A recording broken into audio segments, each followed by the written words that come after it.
everybody, and welcome to Economics with the Honorable David M. Walker. My name is Nick Palavita. I'll be your moderator for today's show and today's program. And today our discussion will be, should we abolish the Department of Labor and save $15 billion a year? Here's the argument that you want to look at. The real problem that we have in the United States right now, of course, is the national debt. And the national debt is around 33 trillion. We're adding 1.5 to 1.7 trillion more in debt this year due to the budget in 2024. If we were to eliminate, and this is just one department, Lord knows how much also we have in terms of in terms of debt that we're acquiring, we would save about $15 billion of that. So with that, we're going to bring in the Honorable David M. Walker, the former Comptroller General of the United States. I'm always interested in saving money. And is this a place that we could save, $15 billion? And also, here's the other thing. All the states have their own Department of Labor, and the states have to balance their budget. We do not. So we're going to bring in the Honorable David M. Walker and see about starting to cut some of the bureaucratic fat out of the bureaucracy. One of the best ways to save money is to cut the fat out. But nobody ever talks about cutting the fat. They just want to add more fat. But anyway, David, obviously you can see I'm not a fan of the Department of Labor, like definitely not a fan. And one thing I'm thinking about doing is working on eliminating the Department of Labor. Remember, they eliminated the federal estate tax. I remember that. Somebody got that whole notion started, and Lord behold, they actually eliminated the federal estate tax. I couldn't believe it. So I thought maybe it's about time we get rid of the federal Department of Labor and save $15 billion a year. Now, I did a Pod TV LinkedIn poll, 52%, it was really close, said yes, abolish it. 48 said no, keep it. So I'm going to change the poll a little bit and say, are you willing to increase your taxes to save the Department of Labor? In other words, hit them in the pocketbook, buddy, because it's easy to say, oh, yeah, let's just add more government. Let's keep doing the same thing over and over again. And I think you brought up an op-ed, it was through LinkedIn, about our national debt, $1 trillion. Do you know in the Biden administration, we're adding another $1.5 trillion to the national debt because he can't balance his bloody checkbook? And somewhere along the line, we got to start cutting these fat bureaucrats out. And this, because I have to interface with these people every now and then, this to me is one place which we can cut drastically and start saving money. Go on. Anyway, it's your floor. Well, it's good to be back with you. I'm back in the country, and I can be with you until about 11:45 today. Let me first say that we need to disclose some information that people need to be aware of when we're commenting on the Department of Labor. First, I used to run the Pension Benefit Guaranty Corporation, which is related to the Department of Labor, but not within the Department of Labor. Secondly, I used to be Assistant Secretary of Labor for the Employee Benefit Security Administration, which is the Employee Retirement Income Security Act, which is within the Department of Labor. Thirdly, you're in the pension business and the benefits business, and you obviously have to deal with these two agencies that I just mentioned. But let me, if I can, kind of bring it up to macro, and then we can take it down to micro. The federal government has grown too big, promised too much, subsidized too many, lost control of the budget, and states' rights have been dramatically undercut. Under the Constitution, the federal government is only supposed to be doing things that otherwise can't be done by the states or by the people. And since 1912, we can go into that if you want, several things have happened that have caused the federal government to dramatically expand and to, basically federalize a bunch of things that historically would have been done by the states. My personal view is that we need a fundamental review and reassessment of what the federal government should do, who should do it, how it should do it, how we measure success, and how we allocate resources to try to achieve results. In doing that, one of the things that you would consider is To what extent is it something that's in the Constitution? To what extent is it something that needs to be done by the federal government? Because realistically, it can't be done by the states. And even if there are things that should be done by the federal government, they might be limited to oversight and enforcement, rather than running a broad range of programs that could be duplicative of what the states do. But if you look at the Department of Labor, given that background, and by the way, I'm hoping that we're going to get a fiscal stability commission soon that will end up looking at all forms of spending and revenues and make recommendations to try to be able to put our finances in order. And I think, frankly, one of the things that might come out of that is, the need for a special mechanism to be able to do what we're talking about today. There's also a need for a special mechanism to deal with other issues as well, like another round of base closures, if you will, and rationalizing the overhead within the Defense Department. But you can only do so much. With regard to the Labor Department, I'll give a few comments and then we can open it up. If you look at the components of the Labor Department, you have things like the Bureau of Labor Statistics, which is important, and that is a national function. It's not a state function. It's not a function that you can devolve to all the states and say, add up all your numbers and tell us what it is on a national basis. Secondly, you have the Employee Benefit Security Administration, which I used to run, and there's federal preemption. So the states can't do that because there's federal preemption of state laws with regard to ERISA. You do have, certain other functions, though, that theoretically could be done at the state level. You have the Employment and Training Administration. You have Occupational Safety and Health Administration. You have the Mine Safety and Health Administration. And there's at least one more that theoretically rises to the federal level, and that is the Bureau of International Labor Affairs. But, one of the things that we really need to do is that we need to not just pick particularly on one department, but recognize this is something that needs to be done across government. What most people talk about when they talk about devolving things back to the states, the one that comes up the most is the Education Department, which I think for a lot of reasons makes a lot of sense. But I do think that, it's not just a matter of what ought to be devolved, but what needs to be consolidated, because I think we have, frankly, too many departments and agencies. And the more you have, the more overhead, the more potential for inconsistency, the more potential for gaps. That's where I am as an opening statement, Nick. Well, that's good. And you're right. I do have to interface with them, and I don't even want to tell you the horror stories. I can imagine that may have something to do with why you want to. Not just from the Department of Labor, but your friends at the PBGC. The PBGC, because they got overfunded. Remember, they lost $26 billion over the years. So they're $26 billion in the hole.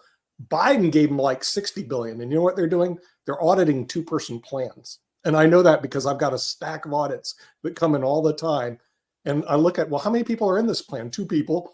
I said, it's going to cost more to do the audit than there is the total amount of assets in the pension plan. And I'm going, it's just a demonstration of government getting way too much money. They need to justify their job, so they're auditing 2-people plans. Well, no kidding. For the record, let me note that when I was head of the PBGC, the single employer premium was $2.60 per participant. Yeah. Next year, it will be over $100 per participant. And in addition, there's a risk-based premium that could take it up to hundreds of dollars per participant. Yeah. And, the challenge is the government tends to measure success by the size of its budget, the number of its people. And you want to show that you're doing something, right? I mean, that's exactly right. And they don't consider cost benefit. They don't see cost benefits. And when I'm seeing routinely 2-person plans being audited by the PBGC, it gets my Irish up, David, because I'm going like, do they have any clue that there's only 2 people in this plan and we're going to go through a 10-year audit? Right now I have one. I've got another one. I've got another one. In other words, it's starting to come in like airplanes. And I'm going, why are they? And they haven't done this, by the way, David, they haven't done this for 2 decades. I've been working. It's just recent. It's because your friend Joe Biden gave them more money than they needed to satisfy their liabilities. And they're all out there in the PBGC justifying their jobs. And they need to be called on. A lot of people don't even know what the PBGC is. Okay. But I have to deal with these clowns. And I'm furious because of the amount of money that they're throwing away of taxpayers' money today. Because guess who's paying for these 2-person audits? You are, David, I am, and all the people on the panel are going to be paying for that audit. Plus, my clients are paying for the audit. And I frankly don't need that type of work. But anyway, we'll bring in the other panelists that don't have to deal with the PBGC. And don't get me started with the Department of Labor, okay? Because they don't have a clue what goes on in the retirement area. But I'll bring in our panelist, Mega Society member, Rick Grosner, PD Master, Jim Eade, and of course our favorite, Kim Calhoun, president of the Pod TV network. So maybe I'll start with Kim, since you've had to interface with the government recently, and I know you've had some great things to tell about how much they were there to serve you. Well, it's more about their misuse of power, of authority now. And I believe we do need some sort of somebody going in and ensuring integrity. There is no means to report the people who are misusing their power of authority. I don't consider the IRS government, but I do consider the IRS the government's mafia muscle. And pushing people around. I have no more respect for them. I've lost total respect for everything that our government was supposed to do for the people. They don't do anything for the people. So I believe that there needs to be some integrity offices put in place. And that's sad that we have to do something like that in our country. I think that the more departments that we have, the more corruption is able to occur. But, you know, Nick, I believe that what you're feeling is what I felt when the IRS came and attacked us. We did win the lawsuit because we proved that they lied, cheated. They lied on their transcripts. The state attorney general's office lied. But there was no one to report them to, and they had full immunity for putting us through hell for 3 or 4 years. And to top it off, they didn't pay me for 4 years the money they owed me. I had to finally go to a advocate agency to seek assistance to get money. And when I reached out to them, you know, their phone said, "Oh, don't expect to hear back from us for 3 months because we're so backlogged." Eventually they came in and they called me in 2 days after I faxed them my story and what was going on. And in 2 days I had a phone call, and in 1 week they had it resolved. But they paid me less than 0.01% interest when they taxed the consumer and the citizens 37% when they're late. So yeah, I agree with you. I think, and you know what, Nick, do me a favor and tell the world who this organization is, the PBDC. The Pension Benefit Guaranty Corporation. They actually have a purpose, and that's to ensure pension plans, to make sure that if you have a pension plan that's underfunded or not properly funded, they come in and they satisfy the liabilities, usually because the plan sponsor mismanages the assets. And this is the old Studebaker case where the automobile industry, the company went under, the pension was mismanaged, and then all of a sudden, poof, they needed an agency to satisfy. It's an insurance company. But yeah, David, since you headed the PBC, let me jump in. Sure. Nick is right that it really came about as part of the Employee Retirement Income Security Act, which was passed in 1974. It was actually the first bill that President Ford, Gerald Ford, signed on Labor Day in 1974. And it came about because the failure of Studebaker, the fact that people had worked all their lives, Studebaker went under, the plan was not adequately funded, and people lost their pension. It's important to understand that it only insures private sector defined benefit pension plans. It doesn't insure government plans. It doesn't insure church plans. Secondly, that there's two major kinds of defined benefit pension plans. There's the single employer plan, where you have an individual company like Ford or GM or American Express or whatever, who end up offering a plan to their employees. And then there's something called a multi-employer plan, which is a jointly trusteed plan for unionized workers in certain industries, like in mining and construction and a variety of others.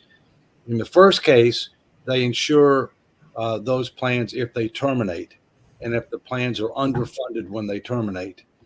And they insure them up to certain limits. And in many cases, those limits are significantly less than what people have been promised. So it's not guaranteeing the whole thing. It's guaranteeing a benefit up to a statutory amount. In the case of the multi-employer plans, they insure it when it goes insolvent. In other words, when it has no more money, and therefore they can't pay anything. Okay, I mean, it's zero. And you know, similar to kind of what happens with the Social Security Trust Fund. And although there is some money coming in, you know, when that goes to zero, that's what got bailed out. I mean, the Biden administration bailed out multi-employer funds to the tunes of tens of billions of dollars, you know, rather than having them take care of themselves. And like most federal insurance programs, liabilities exceed assets. Yeah, and the thing is, see, working there for 22 years, David, I do fully insured, guaranteed pension plans, so we have no failure. This is the problem I have with also the whole concept of PBGC. The concept is heads, we win because we gambled in the stock market. Tails, you taxpayer lose and you pick up our bill. Okay, see, that's not right. You don't need to have that. Everything could be fully insured, pension plans, and then you would not need the PBGC anymore. And but then that would be eliminating a government agency. Well, but then you have to be careful. You have to be careful about who's insuring. In other words, who are the private sector? Because let me tell you, I'm involved right now in a lot of work dealing with insurance companies. And as you know, Nick, there's three kinds of insurance companies. There's stock, there's mutual, and there's fraternal. Okay. Yeah. And there's a lot of crazy things going on with stock insurance companies, especially those that are controlled by private equity funds. A lot of offshore activities, a lot of reinsurance activities, a lot of investments in high risk assets. And I remember Executive Life, which at one point, was the largest insurance company in California, did a way disproportionate share of cashing out pension liabilities through annuity contracts, and went bankrupt in the early 1990s. But look, let's come back to where I started. We got to go back to the original. We could talk a lot about. We need to talk about what should the federal government be doing, how should it be doing it, who should be doing it, you know, and how do we measure success? I mean, and that applies to the PBGC, that applies to the Employee Benefit Security Administration, that applies to the Labor Department, the Education Department, everything, including the Defense Department. You know, we need to take a more comprehensive look, but we got to start somewhere. So we can start at the Labor. I started in my backyard. But go on, Rick Rosner, Mega Society member. So when the Cold War ended, more or less, when the Soviet Union fell, there was a thing I think called the peace dividend, which was we didn't have to spend as much money on defense for a while because our biggest enemy was gone. And I'm thinking at some point there should be an AI dividend across the whole government, where, including the military, including every department, where as technology gets smarter, it should be able to do a lot of the tasks that you're paying people to do.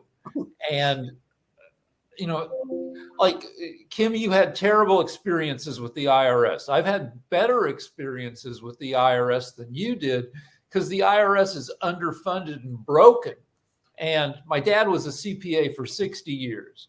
And, you know, during many of those years, the IRS was to be feared, and you'd get dragged in for audits. And then the IRS got starved of money. And instead of auditors going after people, it was just a computer that would send you a letter saying, well, you said this on your taxes, and that doesn't make sense to us. Explain. And it was, for me at least, more benign than getting hauled in.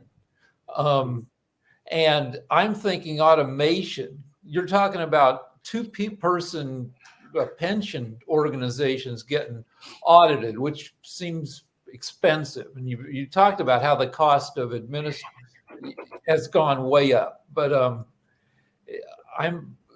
the government needs to be, as a whole, as an overall policy, you need to see how much better technology can make it cheaper to run. Yeah, I think you're right, Rick, and that day is coming. But then the real question is how do you get that done? All right. It's like most things, when you're talking about major transformational change, that's tough work. Not everybody's going to be a winner. There are going to be a lot of losers. Okay. You have a number of forces that want to fight against something like that, not just organized labor, which the largest percentage of workers that are organized is in the government, not the private sector. I mean, it's not even close.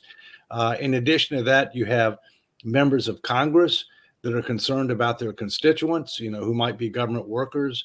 So there's absolutely no question that we need to do something like that. But to do something like that is going to take a special process. The idea that this is going to be done by political appointees who typically come in for 2 to 3 years, takes them 6 months to figure out what's going on. 6 months before they leave, they're trying to figure out what they're going to do next. And then, they don't necessarily have the background, the interest, the ability, or the tenure to do the kind of stuff that we're talking about. It's major transformational change, but it needs to be done. Right. Jimmy, you're up. We need a general. Oh, sorry. Okay. Oh, okay. I just wanted to say that, I don't particularly trust these LinkedIn polls, and I know that Nick is going to word it until he gets the answer he wants. That's true. But we have to think about these things. I totally agree with the setup that Dave talked about at the beginning. Is you got to look at the whole thing, and picking on a department is not the optimal way to go about problem solving. And even though you have a personal grudge against this particular department, and in general, people are going to say we want less government. But I think it's true that bureaucracies get bloated. There's no question about it. I experienced this. I got a number of promotions in a corporate life, and when I was a first level manager, the second level manager told me when we came to budgeting, ask for more than you need, so that you can give back some. And so everybody was asking for more than they needed. And that was just the general way of going about it. So you had bloating, even in corporations. And this was kind of like, if you didn't do that, somebody else would, and you would be doing more work with less people. So you had to play the game. The other thing is the Department of Labor does things like equal opportunity, worker safety, and to get back to the what the federal government should do and what the states could do, we would still have states with slavery if the federal government didn't have a role. So there are certain things that we say, to be part of the United States, you have to do this. You might argue about any particular example, but like minimum wage is one of the things that it's oversight. I do believe in oversight and enforcement. I think that's really what the role should be, to make sure that there are people that all of these things are in compliance with the way that as a country we want workers to be treated. And so this department definitely has a role to play. And we can talk about what it is, but to say, we'll save 15 billion, people are going to say, yes, I want to save 15 billion. But, the deficit bloomed during the Trump years too. So, the last time the budget was balanced was under Clinton, so everybody gets some blame here. We can't pick on a particular president or a particular policy. This government bloating is a problem, and what we can leave to the states and what should be federally mandated is not a simple question. And we can reduce this stuff to such a simple thing that it's mindless, it's simplistic, and it's much more complicated than it's being implied here. Not by Dave. I think he set the stage quite right. We can disagree on particular issues, what should be mandated, what should be given up to the states to decide. But we have to realize that not all states would be enforcing these things if we didn't say, as a country, they should and they need to, and they'll be held to account if they don't. Okay, Rick Rossner, then There are some MAGA states that like do knuckleheaded stuff, like Arkansas. You know, has reduced the laws against child labor. So when you, I mean, but you know, most states are going to be competently run, but occasionally you're going to get some ridiculous stuff happening in the states. So 15 billion out of 33 trillion in debt is less than 1/20th of 1%. Every billion you spend costs or should cost every American $3 because there are 1/3 of a billion Americans. So you're saying that the Department of Labor costs every American $45 a year. And is it worth it? I don't know. I do know I'm under a pension, a Writers Guild pension, and I do like seeing the yearly audit results that say that the Writers Guild is competently managed, that they get that your pension gets a green light, yellow light, red light. And we've, even during the crash of 2008, we maintained a green light. And you were talking about private equity firms. You let a private equity firm take over your company, and often they're just interested in stripping out assets for temporary, profits. And then, the company is left just hollowed out, especially the pension. Right. Jatovi. I just wanted to agree with what Jim was saying. I mean, we have to think of things more so in more nuanced terms instead of the simplistic, hey, you know what? You can save 15 billion. You know what? I can lose some weight if I chop off my leg. If I chop off my leg, I can lose some weight quickly. That's not the way that works. So in the governmental, that's just a false narrative and used as a bumper sticker that gets votes. That's all that is. It's a fear tactic. I mean, rather than looking at what does the Labor Department touch? How does it help?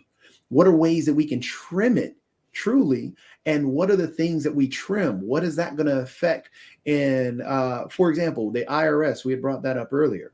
IRS, it's underfunded and being starved. You know what? If we actually funded the IRS, that could help with our problem when we talk about taxation.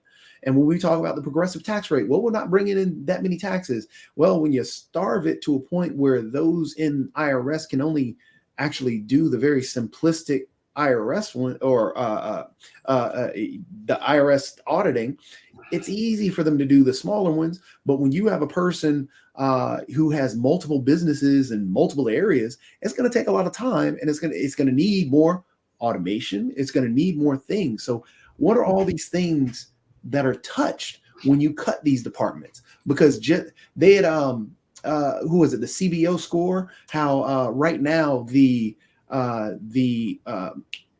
budget that the House Republicans are trying to push forward, talking about cutting the IRS, speaking of, the CBO score shows how that actually adds more to the budget because you aren't able to go after and actually pull the taxes from these individuals and actually pull those funds. So when you cut particular things, it affects other areas and it causes problems. So Dave, you're right. Yeah, we got to think of a way, but instead of just doing one department, we have to think of it as a whole. Okay, what does this touch? Where do we cut here? If we add in automation at this part of the department, how does that automation affect other parts of the government? And can we use automation across the whole government?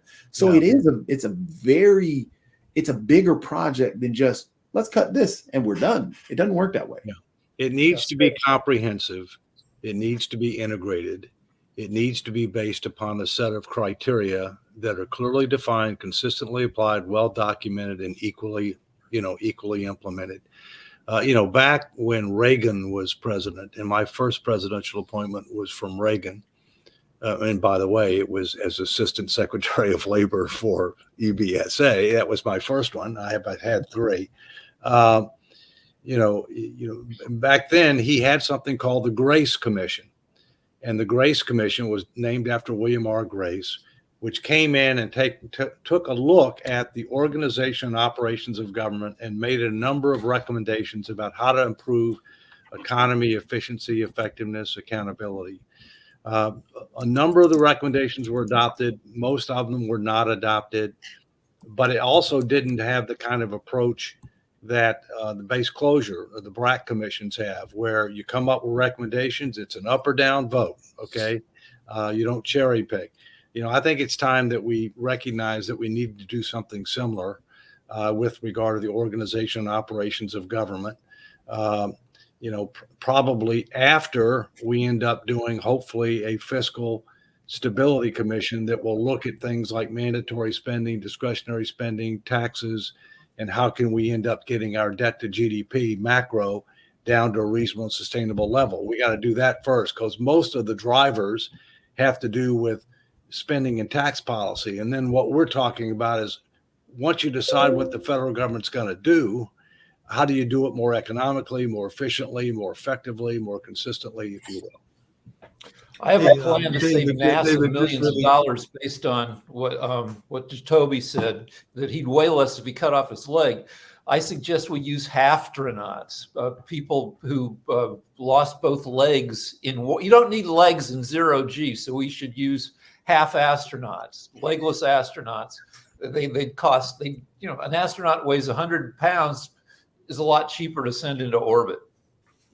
So, Yeah, just really quickly, David, this is my question and everything that I was curious about. Because if we abolish the Department of Labor, most people don't really deal with the Department of Labor until they are facing unemployment. So how would that transition occur? Because that's when most people have their interaction with the Department of Labor, is when they are collecting unemployment benefits, and that is a major concern. So how would that transition take place, and how would unemployment benefits go about during that time? Because that is the lifeline for many people. I know I've used it a couple of times as well as a lifeline when being between jobs and everything. So how would that transition take place? That's when most people interact with the Department of Labor. But Mark, see, that's another example of needing for a more comprehensive look, okay? Because every state has a department that deals with unemployment, and unemployment is not administered by the federal government; it's administered by state and local governments, right? And so that's an example of what type of role and functions need to take place. All right.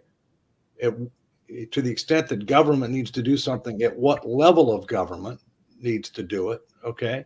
So again, that's another example of where, we need to do something with regard to unemployment. The question is, at what level, and to what extent is it done by government workers versus contracted? I mean, there are lots of different dimensions here that we need to think about. But, one of the challenges is, and I'm going into meetings at the Defense Department for the next 2 days because I'm on the Defense Business Board. And one of the things that we're talking about is that how do you change the culture of the business side of DOL? Because they don't really, they focus on war fighting. Okay. They focus on, preventing wars and being able to win wars if we have to do it. They don't focus on economy, efficiency, effectiveness, accountability. They don't. Okay. And that's a major cultural transformation that's got to take place, not just within the Defense Department, but also government-wide, because the environment is different externally, and the fiscal pressures are great and increasing, and the status quo is just unacceptable and unsustainable. Yeah, Jacoby. Just to touch on the focus on the cultural shift, the reason it focuses on the military area that is because that's money. That's instant money. It's the reason why arenas focus on alcohol, serving alcohol. That's why there used to be in college sports where it used to be dry. You couldn't serve alcohol at these sporting events. Well, they found out that a big money driver is alcoholic beverages. So what do they focus on? The Department of Labor. So our cultural shift in terms of the government mindset has to be more towards the people and less towards the money as well, because The more we focus on money, it's easy to chop $15 billion off if we forget about the people. So that's where we have to get at. That's where that cultural mind shift has to change, is that die hard money. Yes, money has to pay for things, and we all agree on that. But if your focus is only on money, yeah, there are going to be a lot of people left in the cracks. Well, let me just mention a couple of things, macro and then micro for the Defense Department. Okay, although it's not really micro. Macro, the culture in the government in general, and there are always exceptions. You don't want to stereotype too much, but in general, it's get the money, spend the money. All right. In addition, you measure success by how big is your budget and how many people do you have. That's the culture. All right. It's not what do we accomplish with the resources and authorities that we have. So linking resources to results, which is what needs to happen. And that's what happens in the private sector, or you don't stay in business very, very long. In the case of the Defense Department, they're focused on mission. Mission is preventing wars and winning wars if we have to have a war. They are focused like a laser on that. And on that, we're an A. We have the best military in the world. Okay. Thank God. But they don't focus as much on economy, efficiency, effectiveness, accountability as it relates to taxpayer resources. So in other words, and a concrete example of that is if you look at the size of the war fighting force, so total military headcount since 2020, since 2000, it's actually down. On the other hand, if you look at the number of people who are part of mission support and the amount of money that we're spending on overhead, it's up significantly. All right. Mm-hmm. So the concept that people talk about there is tooth to tail. The tooth is the war fighting capability. The tail is the mission support and overhead, et cetera. And so you got to go after that, because now what we have is we have a peer competitor called China. We have changing alliances against U.S. interests led by China, Russia, Iran, and North Korea. So we have increasing threats. At the same point in time, we have increasing fiscal pressures. And in the Defense Department, it's not going to be exempt from that, nor should they be exempt from that, if you will. So, but again, coming back to what we said, we need comprehensive, integrated, approach to deal with this that ultimately will span the entire government. Right. Hey, David, just really quickly along those same lines and everything, I was just curious with this idea of abolishing the Department of Labor, because I know one of the other roles of the Department of Labor is discussion with big business about wage and working conditions and all along those lines. And we have seen a rise in the union, wage and hour. And we've seen a rise in union activities. Yeah, and we've seen a rise in the union activity over the last year. I know that there's a major strike. I think it's still going on with the hospitality workers there in Las Vegas. There is, of course, the one that went on with the auto workers, and of course, the one that is where Jim and Rick are in Hollywood that went on with the Hollywood writers. And there have been a number of other ones. I think even their air traffic controllers and some others have had strikes. So I just wonder, if we were to abolish the Department of Labor, would this be something that you think most unions would be behind, or would they have a issue with it, since that is part of the government that they oftentimes are negotiating with? Well, first, let's understand a couple of things. The portion of the economy that has by far the highest percentage of unionized workers, not even close, is the government. The government has by far the highest percentage of unionized workers. And I don't know if you recall it or not, but government workers were not allowed, federal government workers were not allowed to unionize until Kennedy was president. You weren't allowed to have a union. And now that's a big part of the transformational change. Secondly, one of the reasons that we've had more strikes and other types of activities recently is because inflation got out of control. All right. And people are saying, look, my wages aren't keeping up with the cost of living. And enough is enough. back when inflation, was 1%, 1.5%, which it was for a number of years. Okay, and after we ended up having the financial crisis in 2008, 2009, then people were saying, okay, we understand.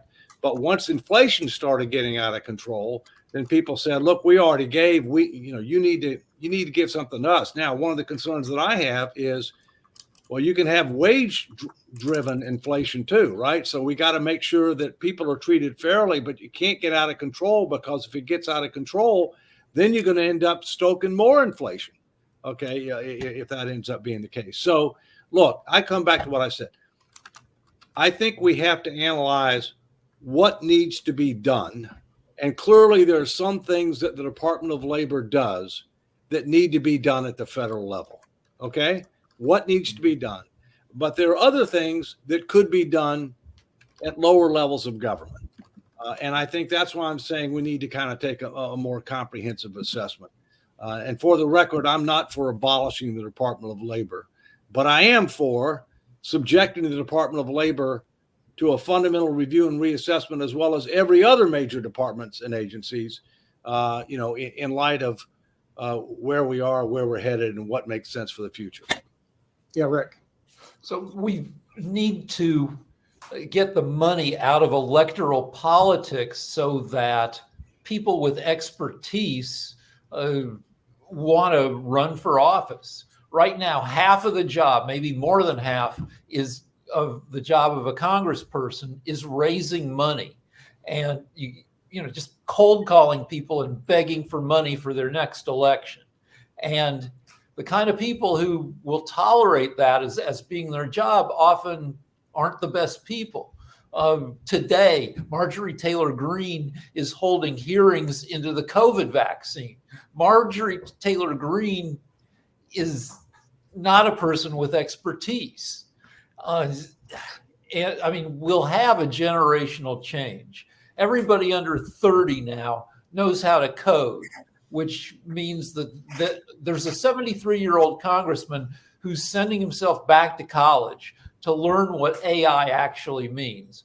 We'll have a generational change, and we'll get people with expertise that may help streamline the government, but that'll happen faster if our electoral policies change so fewer knuckleheads get elected. Two things real quick, and then I'm going to have to go in 5 minutes. One, we clearly need campaign finance reform in light of the Supreme Court decision. That's going to take a constitutional amendment. It's probably not going to be achieved through the normal legislative process of 2/3 of the House, 2/3 of the Senate of the states. It's probably going to require a convention of states to propose one. All right. And I would support that, but only after we have a convention of states to propose a fiscal responsibility amendment, because if we don't get our finances in order, a lot of these other things, quite frankly, aren't going to matter. Oh, by the way, that's why you have witnesses. The reason you have witnesses at congressional hearings is those are the people that are actually supposed to know something about the topic. Don't count on the members knowing. But people are expecting Marjorie Taylor Greene to. Jim's next. Jim's got his hand up. Jim's had his hand up. Yeah, thanks. And Dave, I know you got to run, but I thought you did an excellent job setting the stage and putting it more articulately than I would as what happens, because we must look at this as a comprehensive problem. If you pick on a certain department and you say, we'll save so much money if we abolish it, that's just a ridiculous approach. Because, the Department of Labor does do things that we all agree are necessary. People, it's just one of those things that, did it get bloated? Does it do things that it shouldn't do? Yeah. And we concentrate on just that department. We'd be missing so many opportunities, because as we took a look at the Defense Department and all of the inefficiencies that are involved in that, that's up to a lot more than 15 billion. So come on. Over 800 billion. Yeah. So, this is like, we're playing a game here when we really should be serious about talking about these things. And how do we go about comprehensively looking at government? Because we can all agree that it's bloated, and it does need trimming. And how are we going to agree on doing that? And I do think it goes back to the voters voting people into office that are competent. And finance reform is absolutely necessary. I think that Citizens United was the worst Supreme Court decision since Dred Scott. So, we have to think, how are we going to get money out of politics so that we have people that are really solid citizens first and foremost running for office to represent the people that they're their constituents, because we've gotten away from that. And so when we have a Congress that's loggerheads like this, it's ineffective. So what are we talking about, passing legislation to do these things? How are you going to get it done? So we got to get back to what is, first off, if you define the problem accurately, it's half solved. And we aren't defining it accurately if we say, let's cut this department out.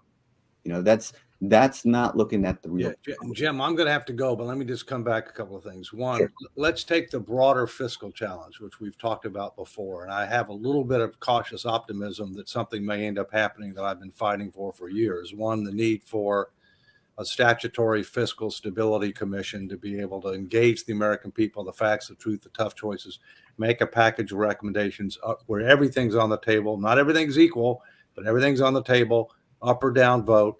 That's a perfect example of, we know we got a problem, but we're going to have a special process in order to solve the problem, because if we think that Congress is going to make all the tough choices through the regular order in a piecemeal fashion in a timely manner, we're kidding ourselves. At the same point in time, we also have to recognize that government's grown dramatically. They've lost control of the budget, right?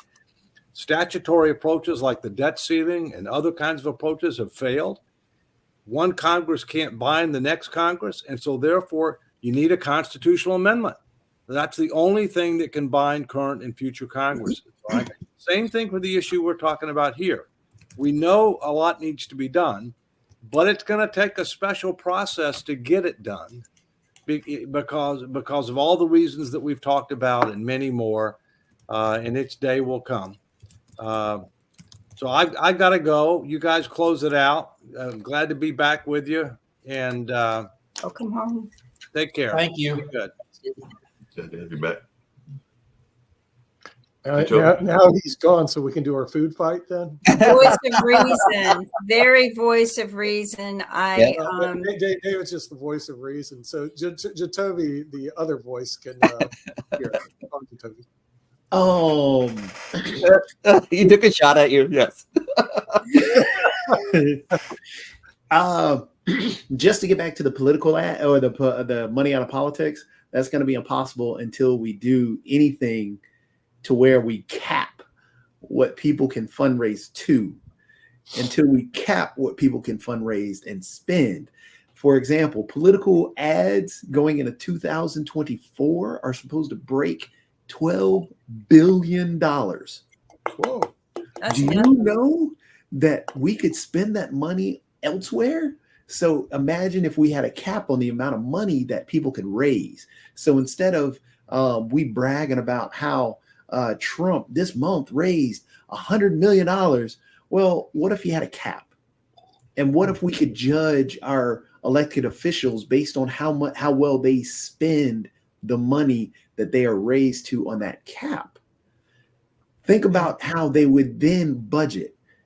But again, getting money out of politics is going to be almost impossible, because right now money is seen, well, power is seen as money. And once you get into politics, what do you go for? Money. I mean, you take the gentleman in New Jersey, Menendez, who found with gold bars and all this other stuff. He jumped into he was probably in politics for a good reason, but then found out he could get money. Marjorie Taylor Greene is in it for the money. Plenty of politicians now found a way to get money out of politics. George Santos did it for money. He had bills. He wanted to pay bills. So it's going to be tough if we can figure a way.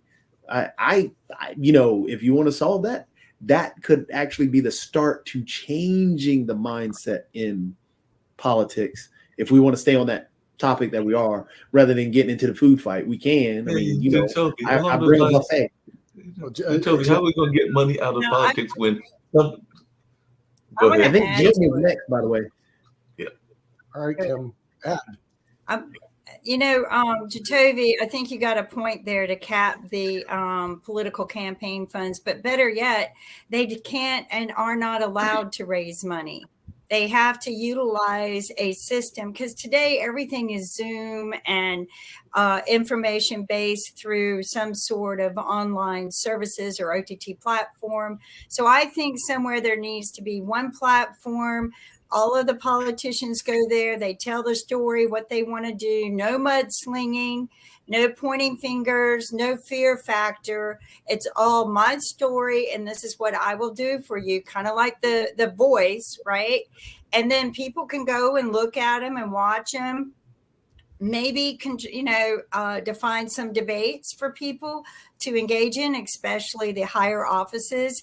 But we no longer need for them to be raising money. We no longer need for them to be traveling from state to state, city to city, town to town. We need for them to be doing their job. Okay, a majority of them spend this last year, instead of sitting in the office doing their job, campaigning, raising money, and that needs to stop. I agree. But no more campaign funds, none. Everything is done through an AI platform, and we eliminate the corruption. We eliminate the parties and the party favors and the control. And we get down to the basics, like what you want, and potentially put in people who are not there just for the money. But I want to say something to that factor. That's the only reason why anyone runs for political office today. No one runs for the greater good. No one. Yes. Jimmy. Yeah, thanks. I wanted to get back to this money in politics thing. There's a book, Sasha Starr turned me on to this, Dark Money by Jane Mayer. And because of Citizens United, there's so much money that we can't track who's funding who. So even if you pass these laws that say you can't spend more than this dark money will find a way to promote their candidate. And so we've got to talk about getting rid of Citizens United and getting back to monitoring the money that is being used, so that we know who's supporting a particular candidate. Because right now we don't. And it takes investigative journalism in order to find out who's really behind Donald Trump, for example. If he raised $100 million, where did it come from? Did it come from the Koch brothers? We don't know that. Well, in 2020 it did. In 2024 it probably won't. Where's their money going to go? To who? We want to track that, but we can't. Unless we're really smart investigative journalists. You guys are just no fun at all. Jatovi. Just to tie, because I think we're all in agreement on that. But I think the way that we can tie it together, yes, Citizens United was horrible. That was dumb. That was dark money. It was dark money. It just allowed the flow of dark money. And now, yeah, just like Jim was talking about, yeah, you can't track it. It can come from anywhere and everywhere. And now that person has allegiance to the people that, are choosing domestic terrorism over. Yeah, see, dark money is bad. You never want dark money. So it'd be great to be able to monitor and track that. And then for Kim, I think it would be even better. Got you one even better, where it would be the parties themselves, not the candidate. The candidate would only be allowed to campaign for a particular amount of time. We'll say maybe about 4 months. That would be the only time that they would be able to go out and travel. But then the actual party themselves would be the one required to fundraise.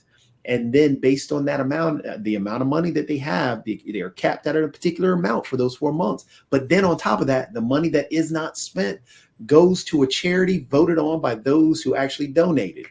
That would be something that could be worthwhile. That, hey, if we cap it at $100 million, but they raise $2 billion, well, you know what? That money can now go to whatever charitable organizations are down the list on those that people that voted on.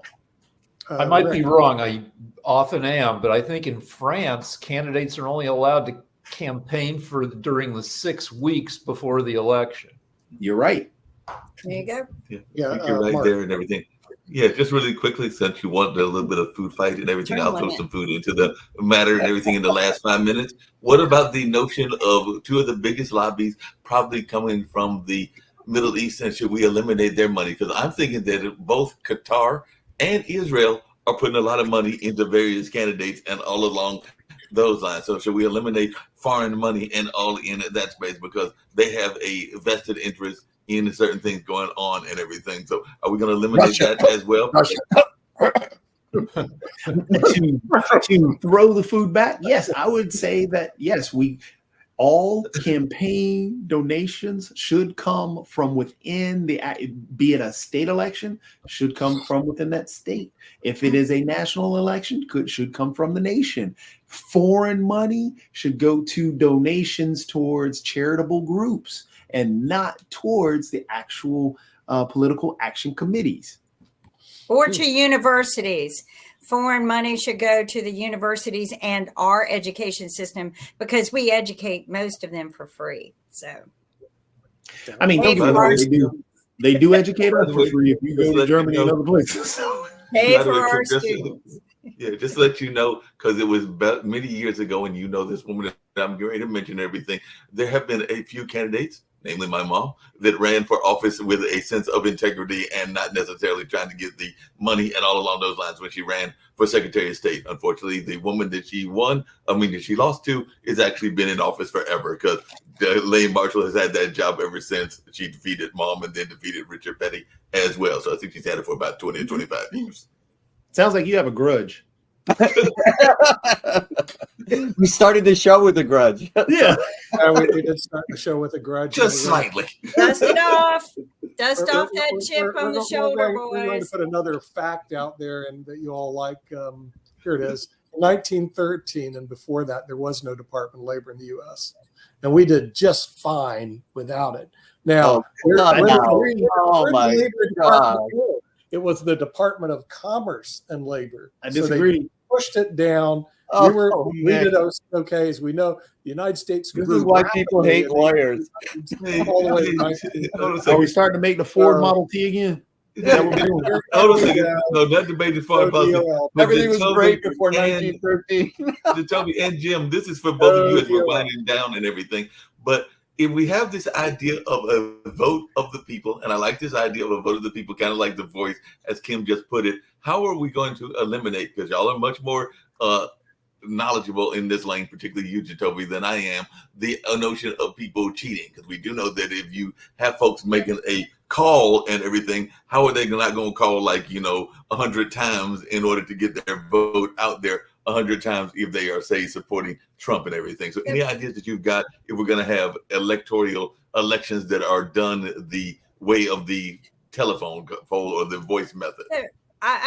We had this conversation last night in Australia, and they're pushing for digital ID, and I believe it's probably for elections more than it is to invade people's privacy. But of course, we're going to be afraid of digital ID. But I think that there is some form of IDing people. In some countries, they paint your hand after you vote. So there's got to be a stamping system that we can come up with. We're highly intelligent, and I think that we can figure it out, Mark. I think that the people's voice and vote should matter more than any of the parties that are involved. And the electoral has just caused more problems than it has solved. And unfortunately, our votes have now been eliminated because we're out of time. So we'll see you next week on